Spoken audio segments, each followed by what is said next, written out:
Hi, my name's Cameron Carlson with AnimeLocation.tv. I'm here at Ohayocon 2017 with Mr. Shin Kurokawa. Alrighty. So, how did you get started in the world of entertainment? Oh my gosh, that's such a weird question. I was a freshman in college, and I was. Do you remember like Usenet? Oh my God, yeah. Like it's really old, but yeah, I remember it. Yeah. So I was an active participant of Usenet rec.arts.anime. And I saw a posting by someone who wanted to kind of start an anime company, and I thought it was a joke. I honestly did, and I was a physics student at the time, and I had some free weekends, and I said, okay, well, let me see what I can do. And we started subtitling an anime show called Maddox 01. Okay. And that was in 1988 or 89, something like that. And we ended up working on it for about a year. Getting all the subtitles done, and changing the colors to see like what looked the best, and so on.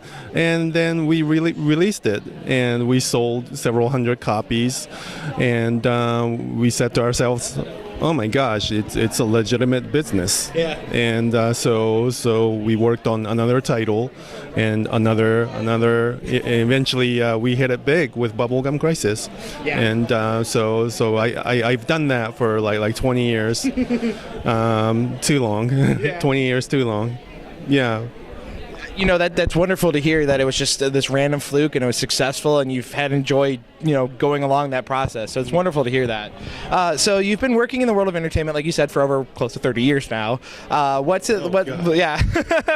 What was one of those biggest changes that you saw as you progressed through your career? Like you said, the original was just like, oh, I thought this was funny. Somebody was like, yeah, let's make this, and then you guys started off like, well, what's the best color? Like the standard color, the color yellow is like surrounded. Yeah, but that's the thing is like it was like never really established until you guys, not just you guys, but like the whole industry started taking it. So like you saw that change take place through your work and other people's work, and then going from cells to digital. And so what would you say was like that pivotal moment of bigness of change in the industry?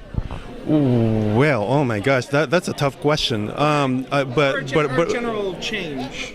But I think around 1999 or 2000, when everything went digital, like with DVDs, I think that was definitely a pivotal point from the business side of things, because prior to that, we had to make multiple versions of VHS, like one for subtitled and one for dubbed.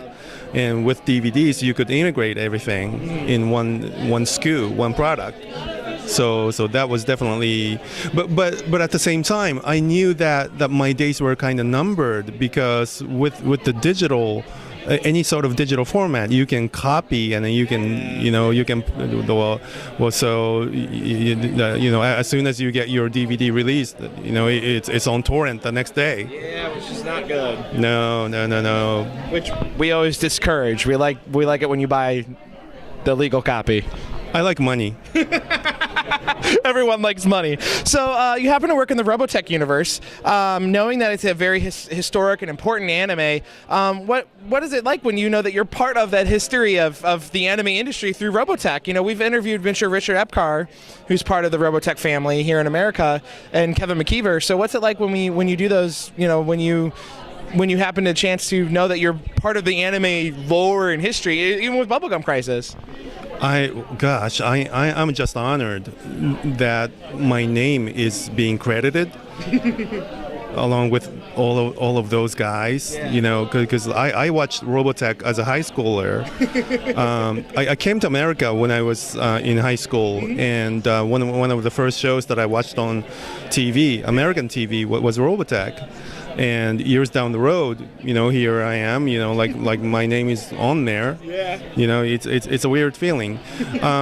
The way that I entered that Robotech universe was not because of Robotech, but because of Macross, which is one of the components of Robotech. And so I spent several years working with Macross and Harmony Gold, the right holders, they decided to use the master tapes I created. Wow. And they also hired me as a producer for Shadow Chronicles. Unfortunately, I had to leave during the pre-production due to many reasons, including health. And well, being healthy is more important than... Very, very, very. I tell all of my overworked friends that, like no, don't work for 20 hours a day. That's ridiculous. Having said, I was in that mode for many years. Anyway, you live and learn.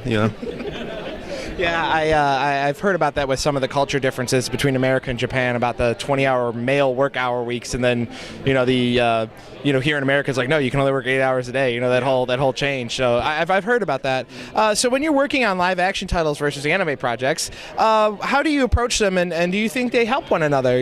That you're able to direct an anime, take it a little slower, but then take some of the skills from anime into live action. So how do you approach those projects? The only live action features that I've worked on were those samurai movies. And well, if you count video game project as a live action, because it's very interactive, I don't really see much difference. It's just work for me, and sure there's some technological differences between video game and anime tapes or DVDs and so on, because by definition interactive projects are interactive, so you don't know the entire content beforehand. So so that's an interesting project to production to work on. I worked on a project called Modern Combat 5, MC5 as we call it, and I was in charge of all the Japanese voices, and including my own, because the executive liked my voice somehow. I get killed like very. Whoa! Yeah, it's okay. Are we okay? I played a character that gets killed within minutes, and all I do is scream. You also like to make music. How did and you like to make music? Who has been one of your favorite people to work with when making music? Well, I'm kind of under the pressure by my current colleagues to promote my latest project, which is Flipside's Infinite Synthesis 3 album. But kidding aside, I really I really loved working with them. I ended up working on several songs with them, and 2 of them ended up on their record. Alrighty, and one of your latest projects was Infinite Synthesis 3, was completed back in October in 2016 by NBC Universal. What was it like working with them and working on that project? Yeah, so Flipside, their lead vocalist is this voice actor named Yoshino Nanjo, and she's one busy woman, and she's so energetic. And she works 8 days a week. One of those people.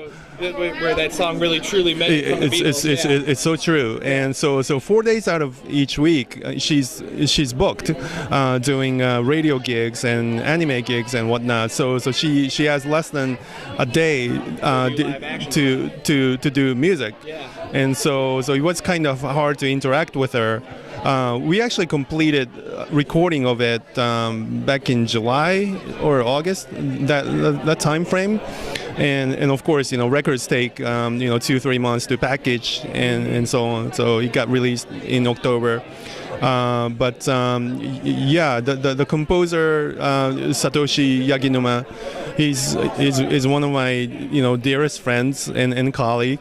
very picky about everything, extremely picky, and we fought over over everything. And me living in the States and he living over there. and we're constantly exchanging these massive digital files by internet, internet speeds in Japan are like 10 times as fast as what we have here. So that's that's such a PITA. It's totally understandable. Yeah, totally understandable. But I love working with Flipside. I also work with other artists, everyone is different. Yeah, we're constantly working on projects, Flipside and other artists. Not everything that we work on gets released, so that it's like success to failure ratio is not exactly 100%. My biggest concern right now is my health. I was involved in a car accident not too long ago, and so I'm going through treatments and whatnot. I'm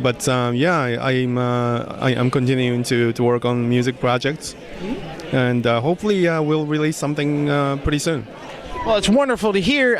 Is there any way that people can keep up with you on the internet?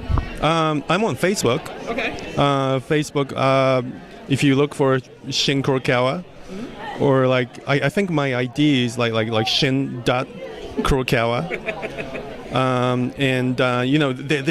There's like 20 Shin Kurokawas in the Facebook universe, and so I try to distinguish myself by putting those little dots over my vowels. Umlauts. They're called umlauts. Yes.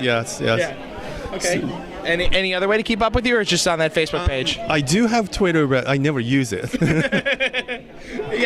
Some people are like, I'm Twitter, I'm not. So it's understandable. It's totally understandable. Twitter, Instagram, Snapchat. I never use any of these. Okay. Any of that. Right. But Facebook, yeah. All right, we'll have to check you out on there. And is there any message you want your fans to know about? Any message you want to get out to your wonderful fans that might be watching the interview right now? Keep healthy. Keep healthy. Don't do anything stupid. Don't do drugs. That's a big one. Yeah. Alrighty. Thank you so much for talking with us. It was such a wonderful time talking with my friend. Thank you so much. Thank you.